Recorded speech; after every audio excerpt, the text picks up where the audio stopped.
Welcome back to Innovators in Real Estate. I am super excited. Today we are talking audio. We're talking podcasting. You know, I love my video.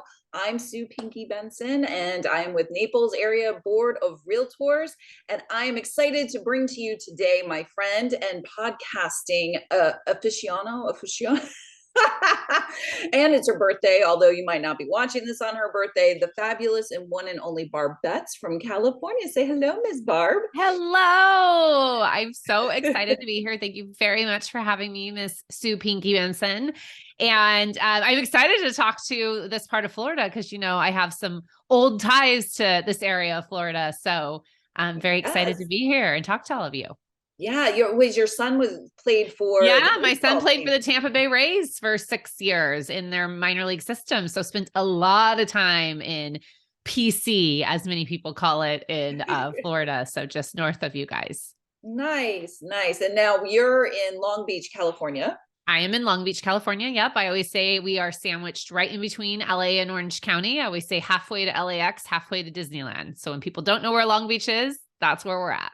Gotcha. Okay. And for people that don't know who you are, you're obviously a speaker, you're an influencer, you're a podcaster, you're an educator, you do a lot of things within our realm. But I think it's also really important to point out that you are actually a real estate agent and you actually own a real estate company. Yes. You have for like 20 years. Is that right? Yes. That's amazing. She looks really good for being so experienced. Yeah. I've been in the business a long time. I do a lot of things. I wear a lot of hats, but my main source of income still comes from everyday real estate sales with my amazing husband. So yes, I live in realtor shoes every day. Which I think is super important for agents to understand, because we do have a lot of really wonderful influencers out there, educators telling us what to do, especially when it comes to social media. Yep. And it's like, okay, I love the idea, but I only have so many hours in my day.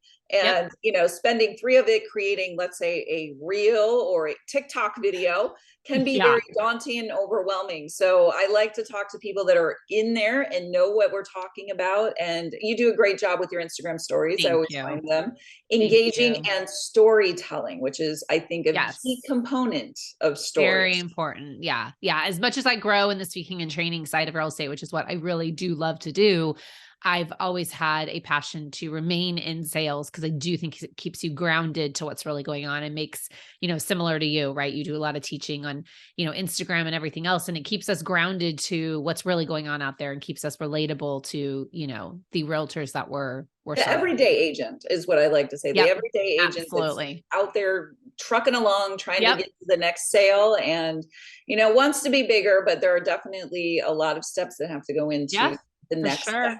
For sure. So the name of your brokerage is RE Collective, right? Yep. The RE Collective. Yes, ma'am. Nice. And you train your agents in a certain way. Relationships is what real estate is built on, right? Yep.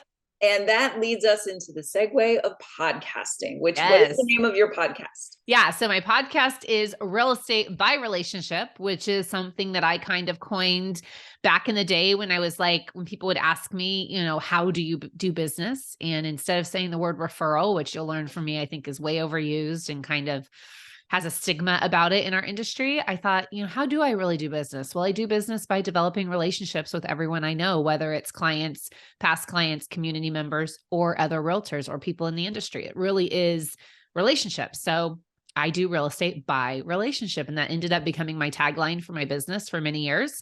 And then it transformed into teaching and speaking, and then ultimately the podcast. Which is just a segue for a second, because I'm going to have Chelsea on and we're going to talk branding, but that is the power of a brand, is that it's not just one thing. It can morph into many different parts of your business. Yeah, 1,000%. 1,000%. So when did the podcasting bug bite you? When did you get started? The podcasting bug bit me actually back in the day. And you're going to remember this when our friends over in the Snap Pack, which is how I met you. What was that thing called where you did the Alexa sound bites? What was it called? Oh, right. For those of you that don't know what the heck we're talking about, there used to be this daily tip that you would pre-record and you would load it into the A. If I say it again, mine's going to start talking to me.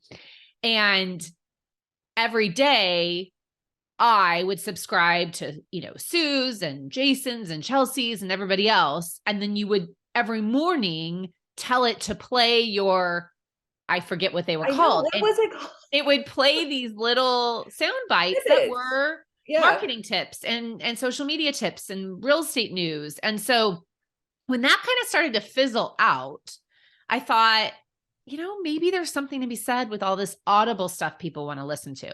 And so really it became, I started listening to podcasts and realized I'm driving around all day listening to them.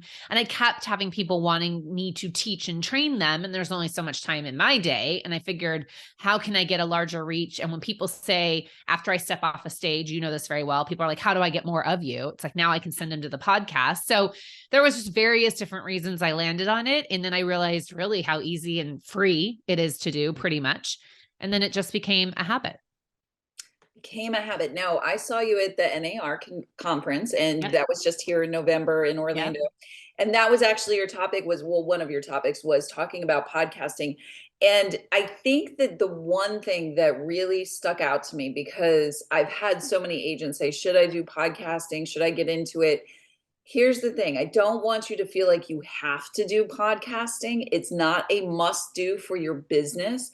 And in fact, it's really something that it's if you have a following, if you already have people that are really wanting to learn more from you, because it's really not podcasting like, oh, let me do a podcast on Naples real estate. Like, who's going to listen to that unless there's something, and I say this a lot on the show, sexy. If it's Yeah, something sexy about it, for sure. then they're going to tune in. But what is your take on that? I would say you've got to have a reason to start the podcast. You can't just be, I want to have a podcast, right? So, as I always say, there's really two audiences that you've got to choose from, or that you should make your focus be, and it can't be both in one. And if you do want to do that, then you would have two podcasts, but I would argue that's probably pretty hard for most active realtors to stay up on. Are you talking to the niche of a potential client or community member, or are you talking to other realtors? I chose other realtors because I do love speaking and training and helping our industry, but I easily could have done community-based, right? And to your point, no, Naples real estate is going to be boring as you know what, to people that aren't buying or selling real estate at that time, right? It's going to be interesting to people that are in the market to buy a home at that time, but it's not going to mean anything to your sphere or to your community to where you might get that repeat and referral business that so many agents want. So if I was a realtor and looking at starting a podcast for clients that I could generate business from, I would do a community-based podcast where you can sprinkle in or have your own soundbite at the end about real estate. Or maybe you start your show with some updated stats about Naples. Then you interview the car wash owner, then you interview the mayor, then you interview, or you talk about things going on in the community, something that people that live there would want to tune into because it's informative about the area and community that they live in. Conversely, I've had agents say, well, I'm just going to talk about buying and selling real estate. Well, great. You're talking to a nationwide audience. And last time I checked, we don't have nationwide licenses. Yeah. So you really got to, before you get into this, you really got to check yourself and say, why am I doing this? And what is the end goal? And then work backwards from there and decide what type, of podcast or niche you want to serve. Equipment wise, so we have an idea. So let's say me and my love of history, let's say I did history of Naples, Florida, fun facts to keep you going and excited about coming to Collier County, whatever it is. Yep. And I decide that that's the route I want to go. How hard, Barb, is it to get started? Well, that's the thing. It's not hard at all. There's, as I say, YouTube University, Google University, many different short videos on how to set up a podcast. You need a host. So you need a podcast host. My favorite is Buzzsprout. And the reason I picked that one is because that's what everyone that was doing podcasting at the time I talked to people was using. And what it does is you upload your recording into Buzzsprout, and then Buzzsprout sends it to all the channels. It's a host. So you need software. You need something to put your podcast in. You do not want to try to load it on each individual website. That's just not anything that anybody should try to do on their own. So you need a host. You need a recording vehicle, right? You need some way to record. I record exactly as we are sitting here today on Zoom. When I interview people, I do it on Zoom. And that way I have content that I can repurpose. We can talk about that later.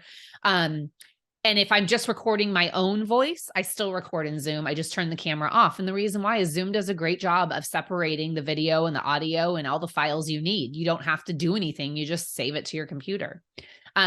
You do have a fancy microphone right in front of you. I do have a fancy microphone. Yep. I actually have a pretty simple microphone. It's on my Amazon list. I can share it with you. It's a Samsung mic that sits on a little tripod and is right below my face. I have tried the fancy booms and everything else. I actually have found those to be more problematic and not as good sound quality. Camera wise, I do have a webcam sitting on top of my Mac as we talk right here. It's a Logitech Brio 4K. It's about $100 on Amazon or Best Buy. And then I have a non-fancy UBZ ring light sitting right next to me. But I am sitting in front of a window today with nice natural sunlight. So I really don't need much of anything. And that's it. And the next question people always ask me is, room and space. And my office at home is very small, so it works. I don't get into worrying about padding and hardwood floors and echoes and this and that. Listen, no one listening to us is expecting us to be a professional podcaster. We're not Lewis Howes, for goodness sakes. We're not making millions of dollars every year on our podcast, right? No one's listening going, wow, that S sounds really harsh. I've never had anybody be like, I can't listen to you. Your voice sounds terrible. But if you don't have a space, I do recommend your master closet. Shut the door. You've got all the clothes around you. Sit on the floor. You obviously don't want to interview people that way, but it's a great place to record just your voice. Really don't overthink it. Anywhere that you can record a video for YouTube or Zoom, you can record a podcast at the same time. You can technically do it on your phone if you really wanted to. I started a podcast years ago, and I was just like, when we were all snap packing it about, and I was doing video, and I did I think three podcasts. I did it right on my phone, and it came out really well. It was one of those things, which leads me into my question. Do you script it out? Do you, because when they come to me to help on how to do video, that's the number. I don't have a script, and I'm like, I rarely have a script. I know what I'm going to talk about. Funny you asked that, because my first couple of podcasts, I did script it out, and I sound like a robot, and I sound ridiculous. So no, I do not script it out anymore. This is what I've learned, and you know this better than anybody. When you script something out, unless you are a professional writer, like a TV producer that writes for voice, you write different than you talk. Mm-hmm. You add in different verbs and, preposition statements and things like that you don't say in conversation. I don't know if you've ever noticed, but we don't speak in complete sentences when we talk in conversation, but you write, and it's human nature, if you've taken any kind of English in your life, to write in complete sentences. So I realized I sounded ridiculous. So I do not script anymore. What I do is bullet point. What I do is prepare.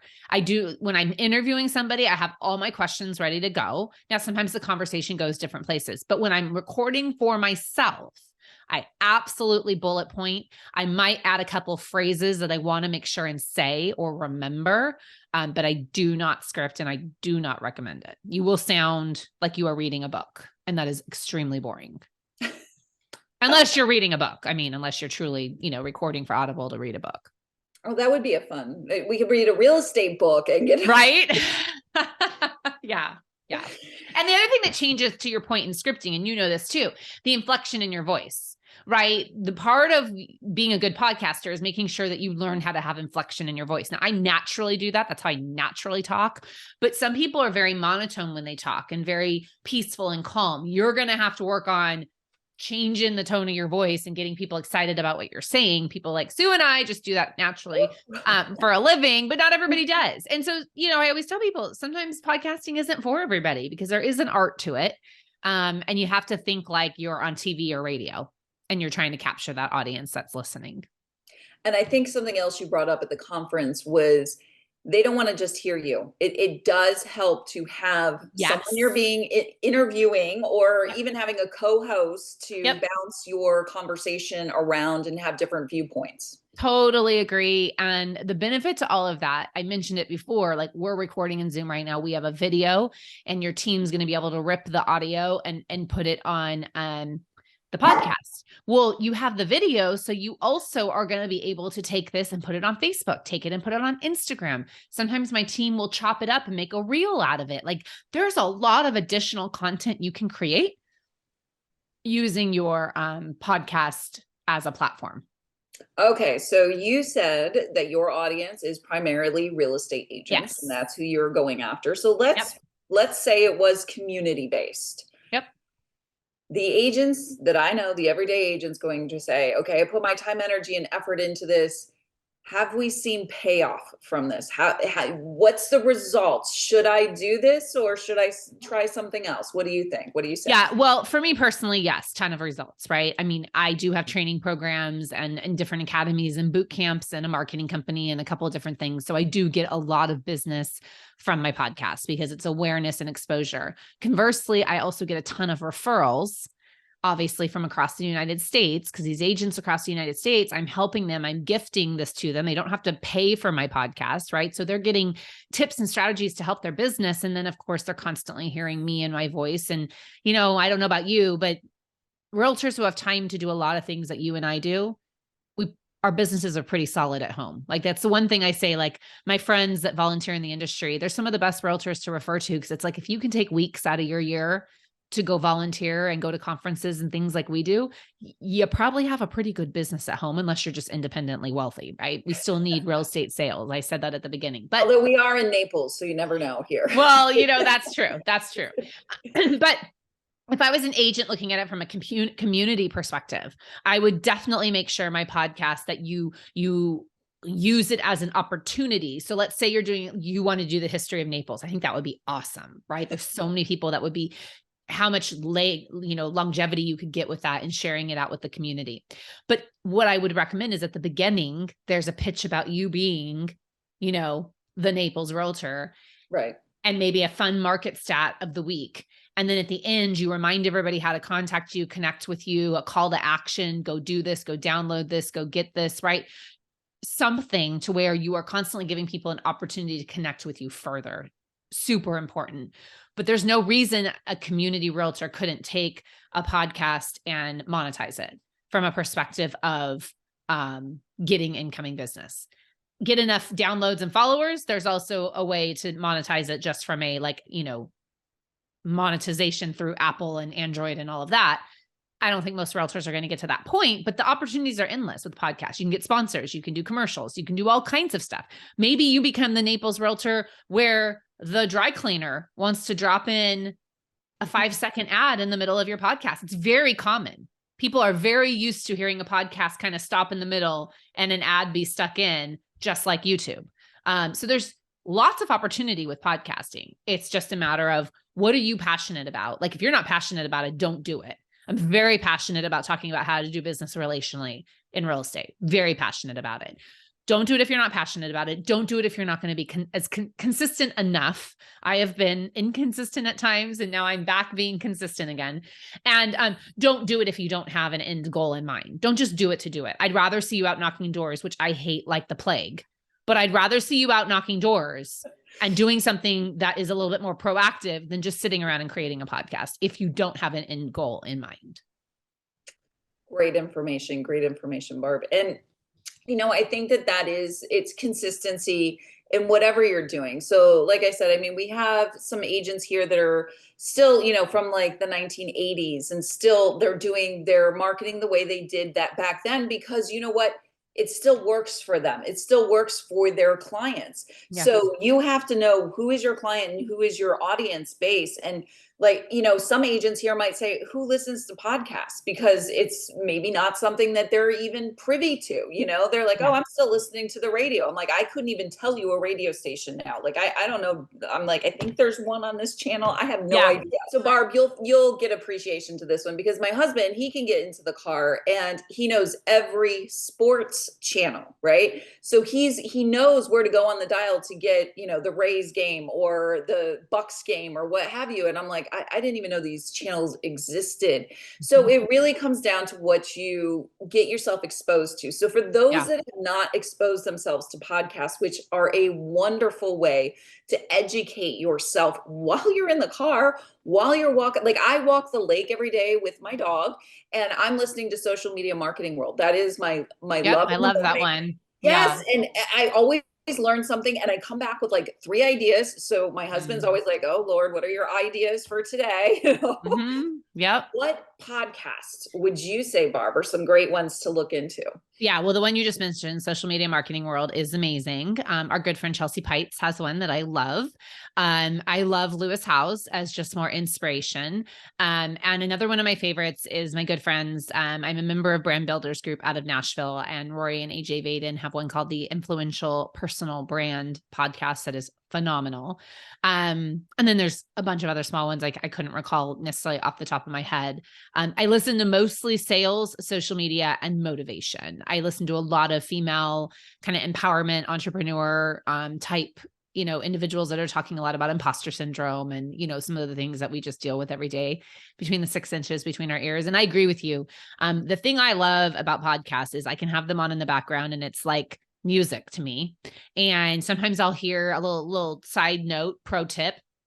I have a note in my phone, and it's just podcast tips, ideas, notes. And it's not any specific podcast. It's just, I heard this quote and I like it, or I heard this book, go get it. It's just a place for me to dump notes. I do most of my podcast listening to on airplanes because I fly a lot.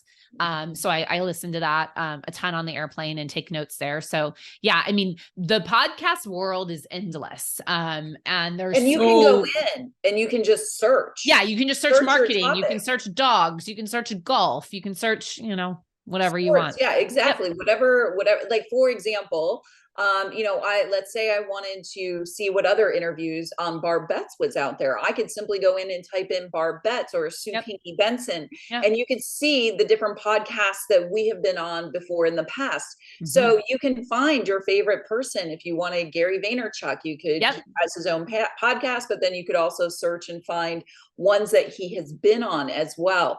And, it's always funny because I think the biggest is the true crime, right? Like gotta have my Dateline. In fact, my director of operations has an earbud in her ear all day long, and all she's listening to is true crime podcasts.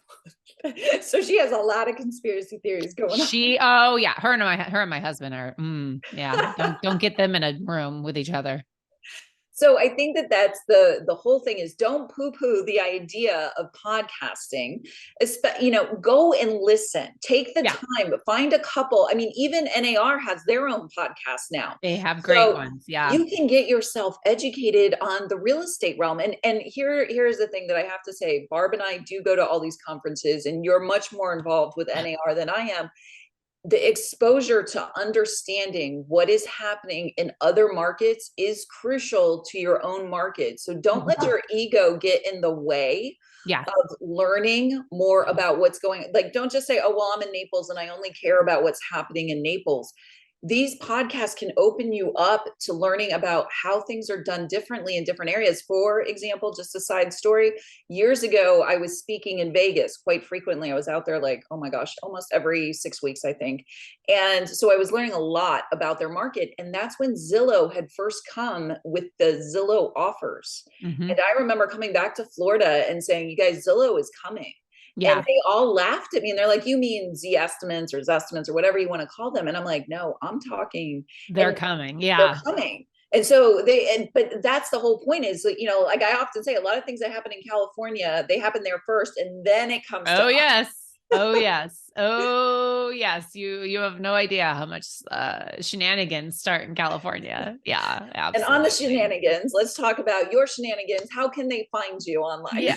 Yeah. Well, obviously my podcast is Real Estate by Relationship. You can find it in any podcast player that exists out there that I know of.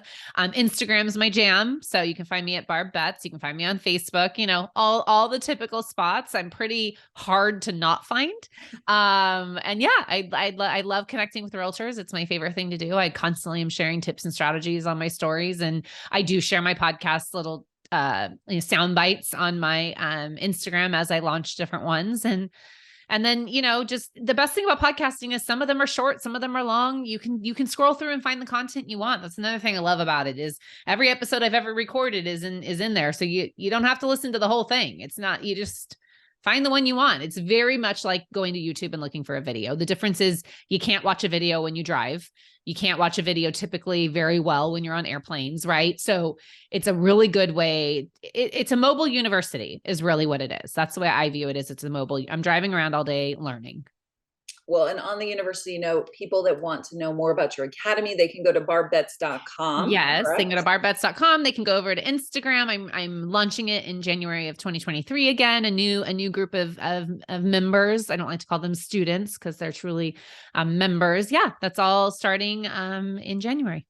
Nice. Well, thank you, Barb, the birthday girl. So happy to Thank have you, you. Sue. You're so sweet. And tell your husband I said hello and the little puppies I as will. well. I will. I will. Yours as well. Hope All you have a right. happy holiday. Thanks for having me.